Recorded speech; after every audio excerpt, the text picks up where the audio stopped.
Hello everyone and welcome back to TowerGate. It is day 247, Friday, November the 10th, 2017. Thank you so much for tuning in. Fun Friday. Well, let's see what we can do. Yesterday I had so much stuff I couldn't get to. There is a couple things I wanted to go back and revisit from yesterday before I get to today's news, because they're actually very much worth our time to learn about, in case some of you have not heard these things. So let me do that real quick, and we'll try to get through all we have today. It appears that Donald Trump personally asked CIA Director Mike Pompeo to sit down with William Binney. For those of you who don't know, William Binney was the architect of the NSA's surveillance program. Once he discovered that that surveillance program was being used to spy on all Americans and people around the world, he got very frustrated, upset, and quit the NSA. He then decided to become a whistleblower, at which point he became a target of the government. They SWAT raided his house 2 times, drug him into court, harassed him for years. He finally got him off his back and beat the case, but not before they practically destroyed 7-8 years of his life in the process.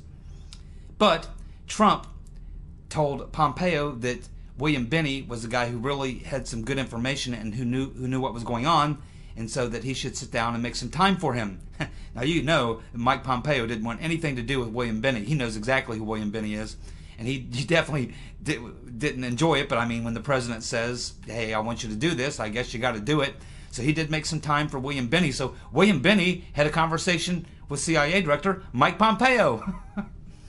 Of course, William Binney doesn't believe that the Russians hacked the DNC. He believes the forensicator. He's in fact looked at the data himself and verified it himself, along with other intelligence professionals. He is a member of the Veteran Intelligence Professionals for Sanity. He was a signer of that letter that they sent to the FBI director and the CIA director and the Attorney General a couple of weeks ago, asking him to look into these things, questioning the hacking. And of course, he also is someone who believes that Seth Rich was probably the guy who leaked it from the inside. So, these are exactly the topics that were discussed. William Binney did discuss with him the forensicator and the evidence that suggests that it was not a outside hack, but a breach from the inside, a leak. And he did, in fact, tell him that he thought it looked like it was Seth Rich, and brought up the Seth Rich situation with Mr. Pompeo. He also discussed some other things with him, deep state things, and when it was all said and done, Pompeo agrees and admits that the meeting did occur on behalf of a request of the president. He said that William Binney had some very interesting things to talk about, but that he, Mike Pompeo, the CIA director, still believes at this point the official story that Russia hacked the DNC and Russians hacking the election and various other things. So Pompeo still believes the Russian narrative.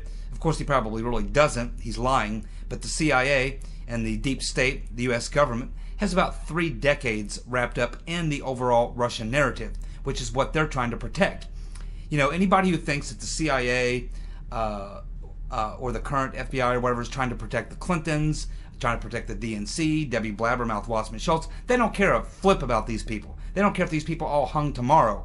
What they're trying to protect is their Russian narrative. This is something that was put together after the collapse of the Soviet Union. And this is critically important over to the overall policy towards Russia. And they don't want the bumbling Democrats, the Rotten Reverend Clinton, the DNC, and Fusion GPS, and all these fumbling, bumbling idiots to screw up their Russian narrative, which they're heavily invested in. They have placed sanctions on Russia. They have used it to advance their foreign policy agenda. They're using it to try to encircle the Russians with more anti-missile bases in Eastern Europe. It's a huge deal to the deep state and to the establishment to maintain the Russian narrative. And so, if in fact they had to come out and admit that it wasn't the Russians at all, then they would have to undo those sanctions, relax the policy, maybe even apologize and do all these things, which they're not going to do. I have no doubt that Pompeo knows that the Russians didn't hack the DNC, and that it was probably Rich that leaked it and probably was murdered because of it. I have no doubt that Pompeo either knows this or highly suspects it, but he simply is locked in to the narrative, and he just can't let it go. It's bigger than him. It's bigger than the DNC, bigger than the election, bigger than the Rotten Reverend, bigger than all these things, at least to the deep state and the establishment. And of course, this was reported by the Washington Examiner, a legitimate, good newspaper, been around for a very long time. They don't do fake news at the Washington Examiner. The real reporters over there. This is a true story. This is not something I pulled off The Onion. Absolutely true. William Binney met with Mike Pompeo and talked to him about Seth Rich and the Forensicator. Fantastic. Just knowing that happened is fun. It makes a Friday even more fun. Well, something else I want to talk about, the latest JFK Files. We now have the CIA and the deep state in open defiance of a presidential directive, just to show you how nasty the deep state is. And Donald Trump is finding out what Kennedy and Truman and Eisenhower all found out about the deep state, is that they are a shadow government unto themselves, and they do what they damn well please. The president issued a directive: release all the JFK files. You may only redact names, addresses, and phone numbers of active CIA agents or agents still alive.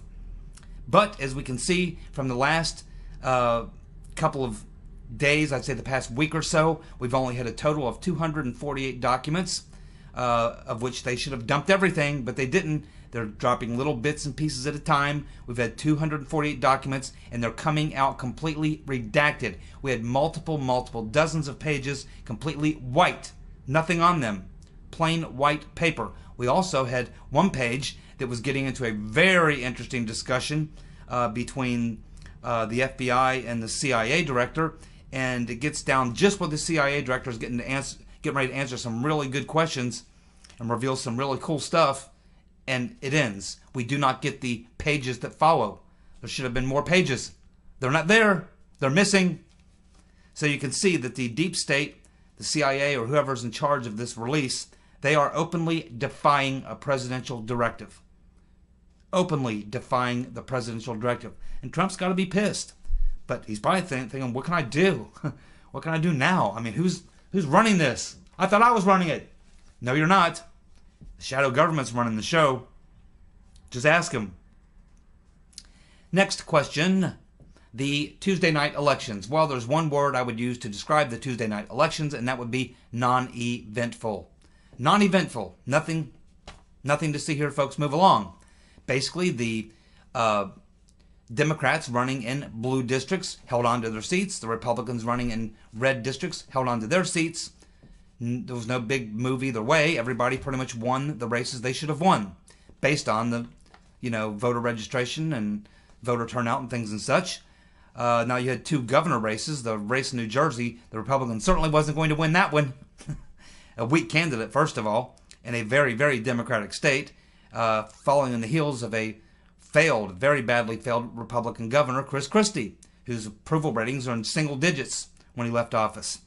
Had all kinds of scandals, and just, there was no hope at all. There was never any hope a Republican was going to win that seat. And they didn't even try. I don't think they even put any money into it. Then, of course, the Democratic race the Virginia race was no different. In the Virginia race, you had a corporate hack Democrat running against a corporate establishment hack Republican. A Bush Republican, anti-Trump Republican, Mr. Gillespie, who didn't jump on the Trump train, didn't endorse the Make America Great agenda. He's an anti-Trump guy. He's a Bush loyalist. So he lost by 9 points. Now, I think he would have lost anyway. I think he could have went out there and had Trump come and campaign for him. He could have endorsed Trump's agenda and everything else. He probably still would have lost. Probably not as bad. He might have only lost by 3 or 4 points. But the interesting thing about the Virginia race was the exit polling, which told us that the most important question in the exit polling to people, Virginia voters, was health care. And it was never even an issue in this entire campaign, because neither of the two candidates wanted to talk about it. Because Mr. Gillespie didn't want to drive down votes from his base by coming out and telling the truth, which is that he fully supports Obamacare and would not vote for repeal or replace of Obamacare. The Democrat didn't want to talk about it because he knows it's a disaster, and he didn't want to remind people of what a disaster it is. So neither of them wanted to talk about Obamacare or health care, and it turns out that that was the number one issue on the minds of voters in Virginia, according to the exit polls. That's a very interesting thing to note. Okay, today's news. Glenn Simpson lied. Well, 2 days ago, we learned that Glenn Simpson actually had met with Veselnitskaya prior to and after the so-called secret meeting at Trump Tower with Manafort, Kirshner, and Trump Jr.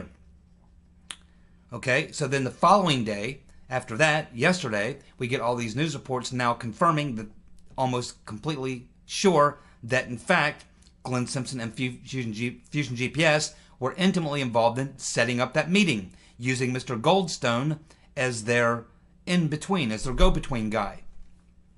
So now we learn that Glenn Simpson lied because Simpson told the Senate Judiciary Committee that he did not know anything about the meeting, the secret meeting with Veselnitskaya, back in August of this past year when he was being questioned by the Senate Judiciary Committee. Because now he's in front of the House Intelligence Committee, and of course now they know for a fact that he at least had contact with Veselnitskaya before and after. Now, of course, his attorney, Simpson's attorney, came out yesterday and made a statement that, yeah, well, he is now going to agree to talk to the House Intelligence Committee, and he's going to tell the whole truth. Well, this is probably one of the things that he was referring to, telling the whole truth, because he got caught in the lie. Turns out he knew all about this meeting with Veselnitskaya, and in fact was probably instrumental in setting it up.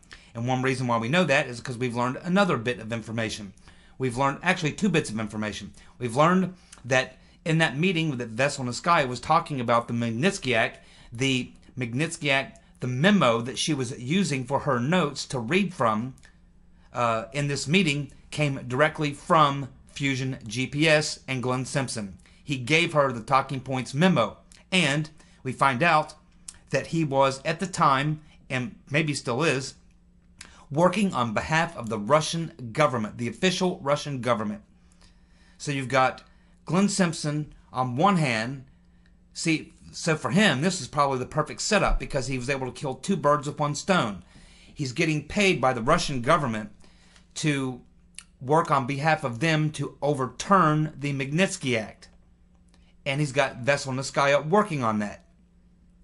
At the same time, he's getting paid by the Rotten Reverend Clinton to run a smear campaign against Donald Trump. So here he kills 2 birds with 1 stone. He gets what his client, the Russian government, wants, is a meeting with someone high up, close to Trump. He gets all 3, Kushner, Trump Jr., and Manafort. He gets Veselnitskaya to actually read this talking points memo, which represents the position of the Russian government on the Magnitsky Act. So he gets that done for his Russian client. At the same time, he gets to set up Trump by having this meeting, setting up Trump's son and Kirshner and Manafort. He gets to set them up for his dirty campaign that he's running for the Rotten Reverend Clinton, the smear campaign. So he kills 2 birds with 1 stone. I'm sure he was patting himself on the back and laughing pretty hard back at that time. Not anymore. Not anymore. He is being exposed. His company's probably kaput at this point. You can say goodbye to Fusion GPS. I doubt they have any clients left, and they certainly aren't going to be getting any new ones based on being drugged through this kind of mud out in the national press. So now he's just probably trying to save his neck. Everything else is coming out.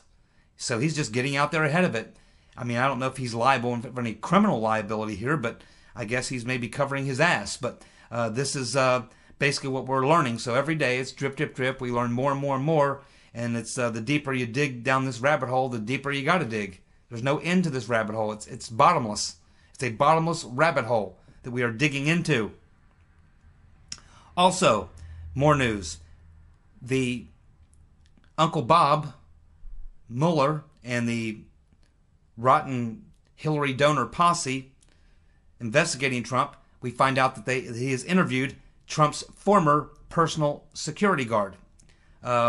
This guy, Schiller, who had been with Trump for many years. He just recently resigned, but he was Trump's personal bodyguard for years.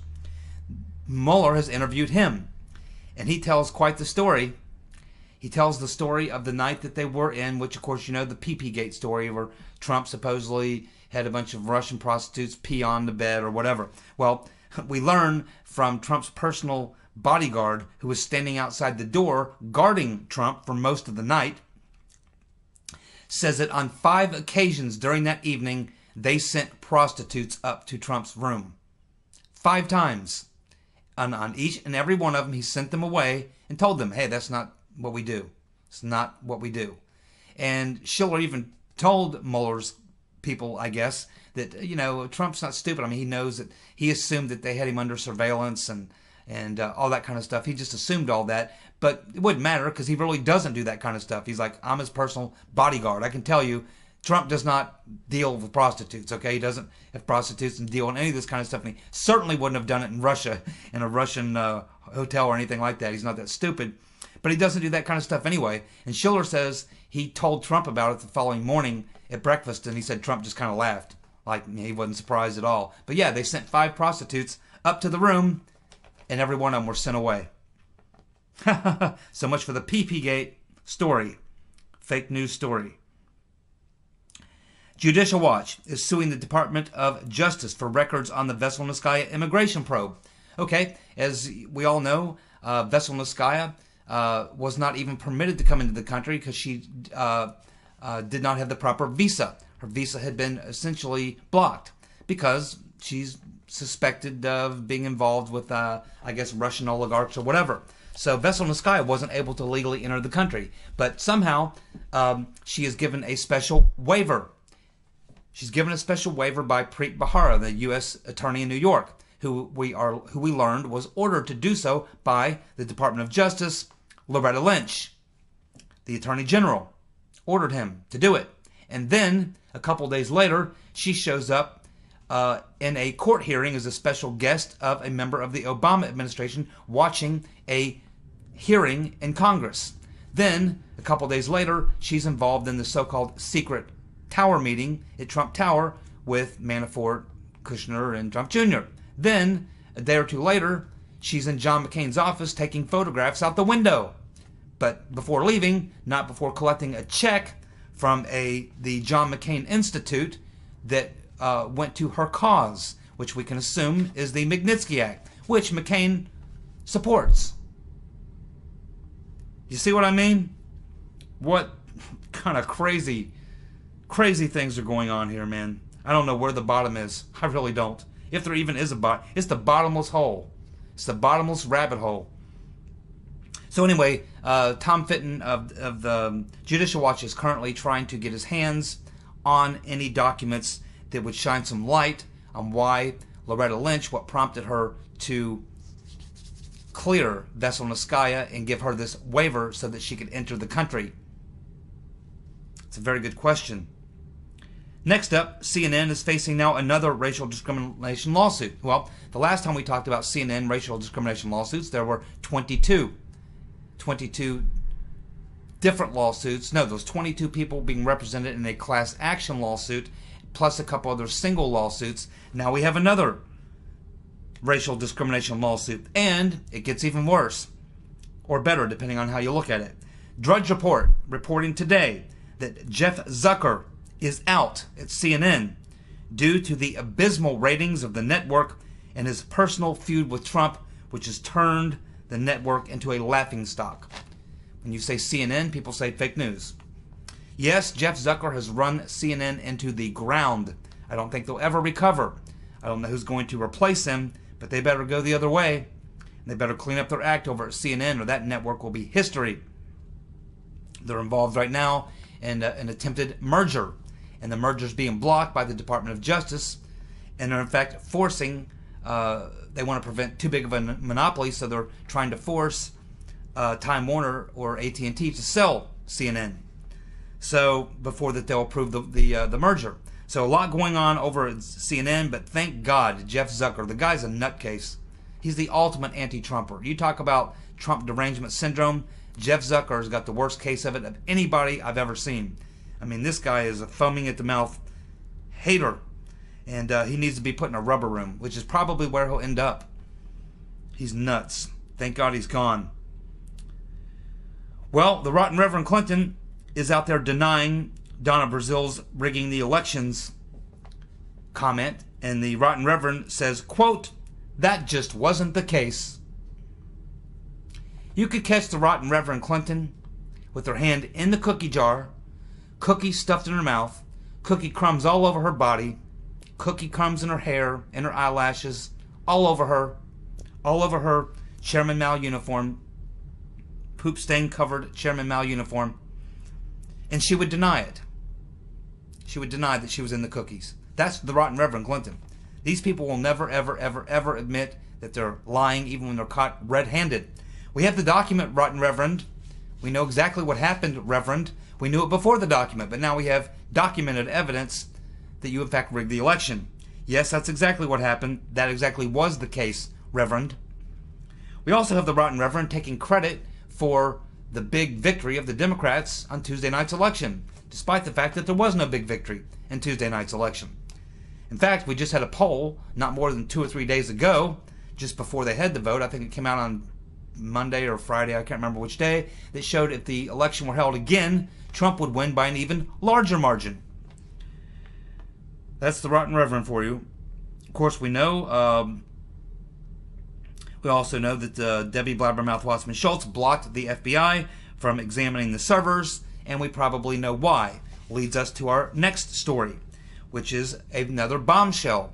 Today, WikiLeaks released in their Vault 8 the entire code. And we're talking about the code that was discovered by CrowdStrike on the DNC server. Now, for those of you who don't know, the CIA basically wrote a code to impersonate a Russian antivirus program written by a large, mega large Russian software company. So they take this Russian antivirus program, they copy and paste a whole bunch of code from it, then they patch in some of their own code, and they use this as a tool for counter espionage. Now, the question you have to ask is, what is a CIA counter espionage program? What was it doing being found on the DNC's server? Why is a CIA counter espionage program on the DNC server? Who put it there? Why?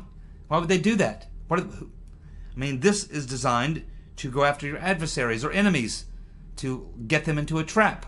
Why would this program be on the DNC server? Now, this is exactly what the forensicator determined when looking at that code.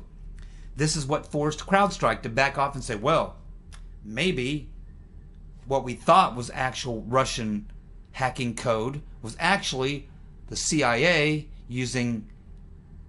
mimicking Russian code as part of some type of program.